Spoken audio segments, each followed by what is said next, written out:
Mummy ఇంకా కాలే ఆకలి అవుతుంది. పప్ప అయిపోయింది. ఇంకా తాలింపు అయితే పెట్టేసిన.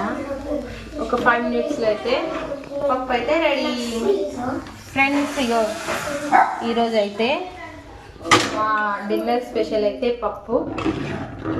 నాకైతే పప్పు చారు ఇగో ఇట్లా వేసాను అయితే ఇష్టం ఉండదు.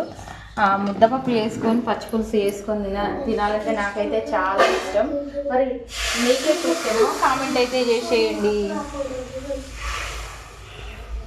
మీరు డిన్నర్ స్పెషల్ ఏం చేసారు కామెంట్ చేయండి. నేనైతే అప్పడాలు అయితే చేద్దాం అనుకుంటున్నాను. ఇంకా పప్పులోకి అప్పడాలు అయితే చాలా అంటే చాలా బాగుంటాయి. ఆకలిస్తుందంట మా పప్పుకి. మానిగాడు పప్పు చారు కావాలి మానిగాడికి. అందుకని ఇక వాని కోసం చేసిన. నీకు పప్పు నాకు అదే నీకు పప్పు చారా